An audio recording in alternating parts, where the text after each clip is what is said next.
Bonjour à tous. Aujourd'hui, nous allons continuer notre travail en grammaire en découvrant une nouvelle leçon. Nous allons travailler sur le genre des noms. Tu vas vite découvrir de quoi il s'agit. Tout d'abord, comme en classe, pour découvrir une nouvelle notion, je vais te lire un texte. Écoute bien le texte puisqu'après tu devras répondre à quelques questions. Le village des deux genres. La sorcière Églantine, perchée sur son balai magique, se pose à l'entrée d'un petit village. Elle aperçoit une pancarte. Village des deux genres. Tiens, se dit-elle, drôle de nom pour un village. Elle pose son balai contre un mur lorsqu'un garde s'approche d'elle. Stop, madame. Contrôle. Cet animal que vous portez sur l'épaule, c'est un chat ou une chatte? C'est Matou-Vu, mon chat chéri. Désolée, madame, vous ne pouvez pas aller dans la rue du féminin avec votre chat. Il faudra le laisser à l'entrée du village. Ou bien il ira tout seul dans la rue du masculin. Je ne peux pas venir avec lui? Demande Églantine. Non, vous êtes une fille. Vous devez aller dans la rue du féminin. Ce n'est pas possible, je ne quitte jamais mon chat, répond Églantine désolée. Hélas, madame, c'est le règlement. D'ailleurs, pour aller dans la rue du féminin, vous devrez aussi laisser votre balai, votre chapeau, mais vous pourrez garder votre bague et votre écharpe. Par le poil au menton de mon cousin Napoléon, s'écrie Églantine. Je n'ai jamais rien vu de pareil. Quel drôle de village que ce village des deux genres. Voilà, si tu souhaites le relire avant de passer aux questions, tu peux mettre la vidéo sur pause pour avoir le temps de bien le relire. Vérifions si tu as bien compris l'histoire. Pourrais-tu me dire combien il y a de personnages dans le texte et qui ils sont?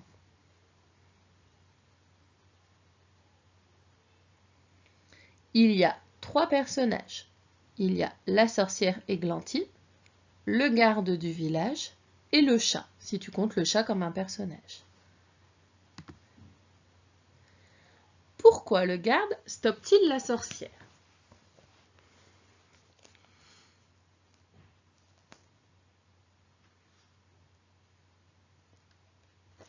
Il stoppe la sorcière parce qu'elle ne peut pas aller dans le village avec son chat. Elle ne peut pas aller dans la rue du féminin avec son chat. Que doit faire la sorcière?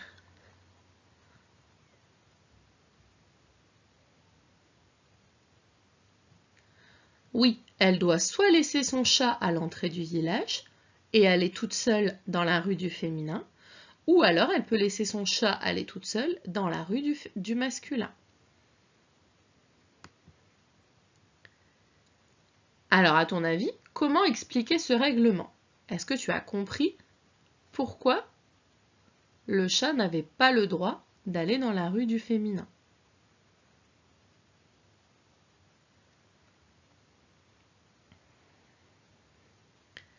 Si tu te souviens ce qui a été fait en CP, tu as sûrement répondu que tout ce qui est féminin peut aller dans la rue du féminin et tout ce qui est masculin peut aller dans la rue du masculin. Vérifions maintenant ensemble la différence entre féminin et masculin. C'est ce qu'on appelle le genre. En grammaire, il existe 2 genres pour les noms. Je te rappelle qu'un nom, ça désigne une chose, un animal ou une personne. Le nom peut être masculin. Pour savoir si un nom est masculin, il doit avoir devant lui le petit mot le ou le petit mot un, par exemple le chat. Ou le nom peut être féminin. Et dans ce cas, il aura devant le petit déterminant la ou le déterminant une. Voyons si tu as compris. Des images vont apparaître sur l'écran. À toi de me dire si ils doivent aller dans la rue du masculin ou dans la rue du féminin. Première image. Dragon. On peut dire un dragon. Il ira donc dans la rue du masculin. Pomme. On peut dire une pomme. C'est donc féminin. Voiture.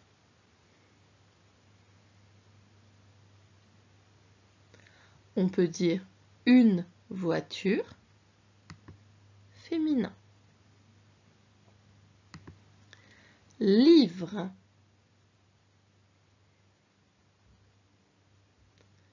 On dit un livre, masculin. Garçon.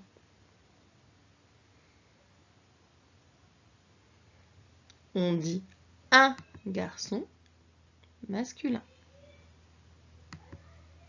Princesse. On peut dire une princesse, féminin. Voici ce que tu dois retenir aujourd'hui. Tous les noms possèdent un genre. Soit ils sont masculins, soit ils sont féminins. Si on peut mettre le déterminant une ou la, le nom est féminin. Par exemple, chaise, on peut dire la chaise. Si on peut mettre le déterminant un ou le nom est masculin. Par exemple, lit, on peut dire le lit. Il faut que tu fasses attention aux noms propres. Je te rappelle, les noms propres, ce sont les noms qui commencent par une majuscule, comme les prénoms, les noms de ville, les noms de pays. Si je te donne Marie, par exemple, tu ne peux pas mettre le mari ou la Marie devant.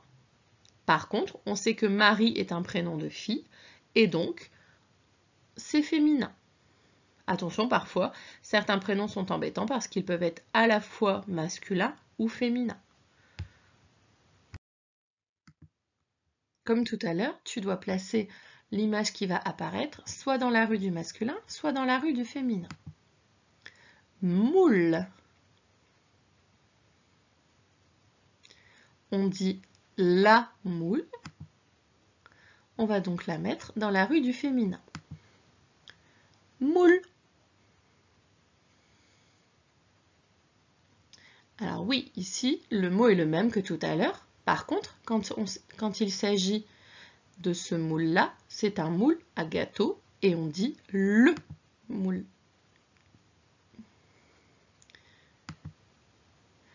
Voile. Voile.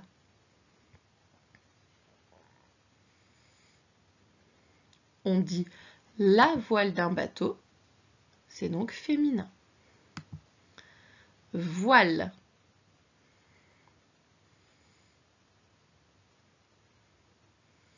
On dit le voile de la robe de mariée, masculin. Manche. Manche.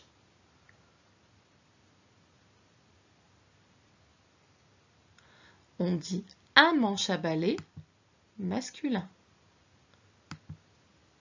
Manche. Mais on dit la manche d'un t-shirt. Tu vois, parfois le mot peut être à la fois masculin et à la fois féminin. Selon qu'il est masculin ou féminin, son sens va changer. Si je te dis le moule, tu sais que l'on parle du moule à gâteau, alors que si je te dis la moule, tu sais que je parle du crustacé.